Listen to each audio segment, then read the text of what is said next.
Halo semua, salam sejahtera Malaysia. Selamat datang ke channel Fels Lifestyle. Saudara-saudara yang amat dihormati, sudah pasti ramai yang sudah mengetahui di mana PAS yang berhutang dengan bekas pencetak haraka. Namun kita juga mengetahui bahwa PAS sudah membayar RM659.000 kepada bekas pencetak haraka. Namun saudara-saudara, pendedahan terbaru yang menyebut PAS masih berhutang RM2 juta kepada bekas pencetak haraka. Ataupun mungkin kita boleh katakan Hadi Awang sebagai Presiden PAS yang bertanggung jawab berkaitan dengan perkara ini. Nah, satu artikel daripada Harapan Daily. Terima kasih bayar hutang, tapi jangan lupa baki RM2 juta kata bekas pencetak haraka. Nah, saudara-saudara yang dirahmati semua, dalam artikel daripada harapandaily.com, pengurus Naj Press Resource Sdn Bhd Husin Jan yang merupakan bekas pencetak akbar haraka mengesahkan PAS sudah pun melunaskan hutangnya berjumlah lebih RM1,5 juta.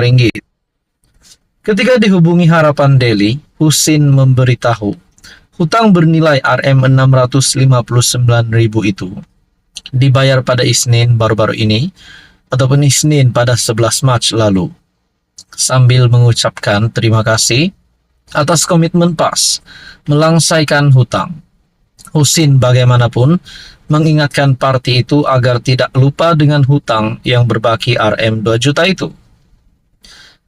Yang berbaki lebih RM2 juta. Sejak 2019, PAS mempunyai pertikaian hutang yang melibatkan haraka dan dua pencetaknya, yaitu Angkatan Edaran Enterprise Sdn Bhd dan Naj Press Resource.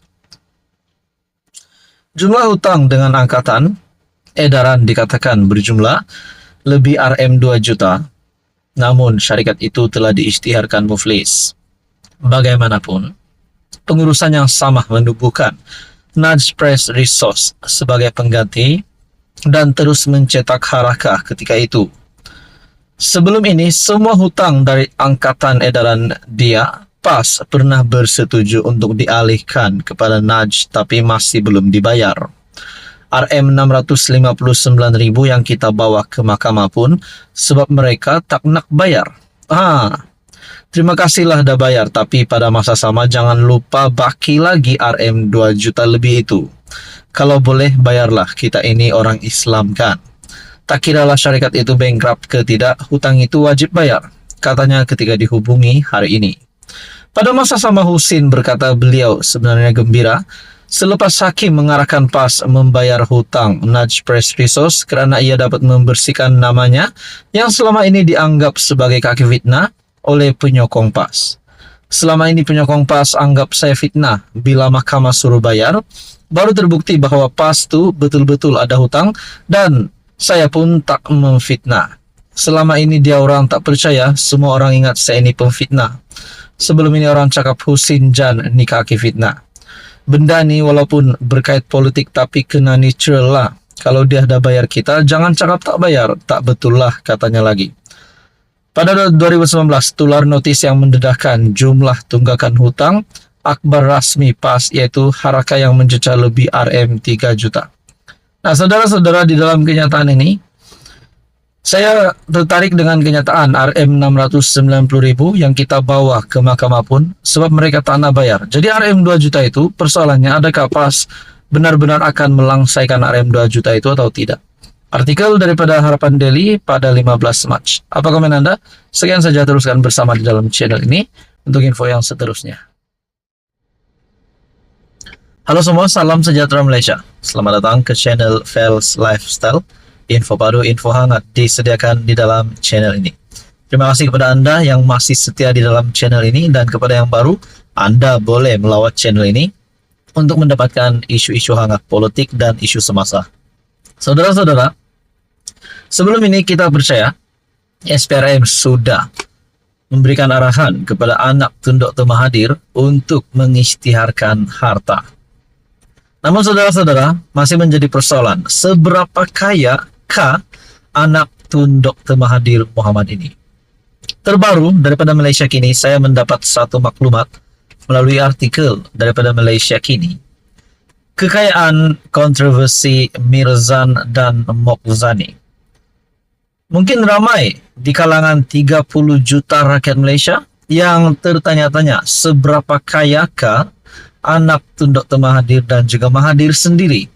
Adakah mereka mempunyai harta ataupun wang ringgit di dalam bank, wang ringgit cash di kediaman di rumah mereka ataupun di mana-mana saja, ratusan juta ataupun mungkin berbilion-bilion.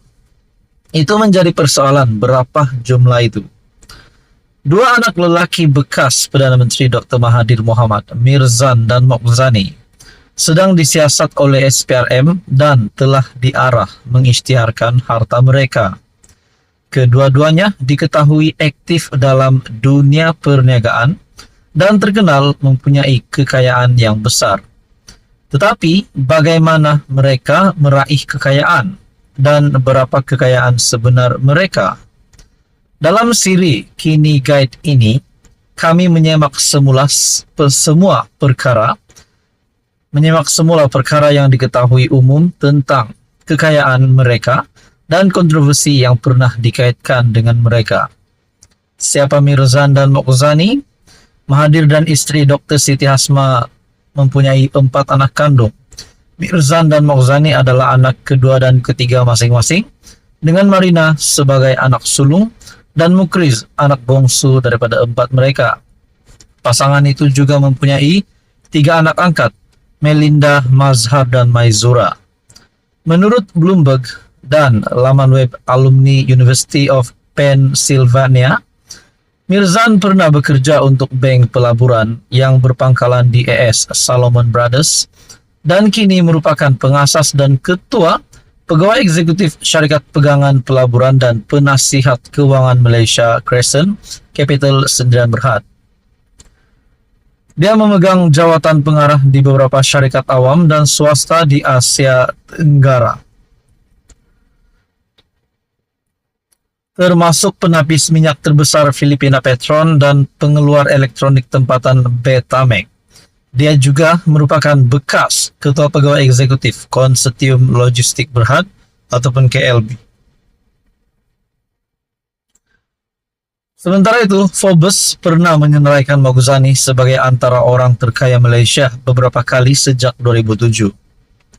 Forbes meletakkannya sebagai ke-9 terkaya di Malaysia pada 2013 dengan kekayaan lebih RM4.22 bilion daripada industri minyak dan gas.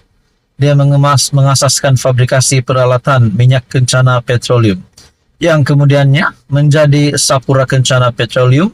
Berikutan penggabungannya dengan Sapura Crest pada 2012 dan kini dikenali sebagai Sapura Energy. Mokzani dilaporkan telah melepaskan pegangannya dalam Sapura Kencana pada akhir 2017.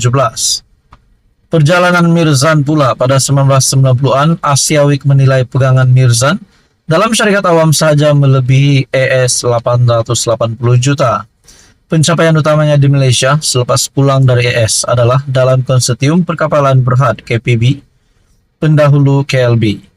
Menurut penyata tahunan KLB 1999, Mirzan berjaya meningkatkan perolehan KLB daripada 100 juta ringgit Malaysia pada 1995 kepada 417 juta ringgit Malaysia pada tahun 1996, lebih daripada 4 kali ganda perolehannya dalam hanya 1 tahun. Ia mencecah 730 juta pada kemuncaknya pada tahun 1997. Anda boleh melihat di dalam artikel Malaysia Kini yang bertajuk Kekayaan Kontroversi Mirzan dan Mokzani. Nah, persoalannya, adakah kekayaan yang mereka perolehi ini sama ada dahulu dan juga sekarang ini mungkin ada terlibat dengan kekayaan ataupun pendapatan yang mencurigakan. Nah, mungkin sebab itu juga SPRM mengarahkan mereka untuk mengisytiharkan harta. Persoalannya, sekiranya mereka didapati bersalah berkaitan dengan pengisytiharan harta, adakah mereka juga boleh didakwa seperti yang dikenakan kepada Daim Zainuddin dan isteri istri Dayam Zainuddin yaitu Naimah. Nah, teman-teman, apa komen Anda berkaitan dengan isu ini? Sekian saja, teruskan bersama di dalam channel ini.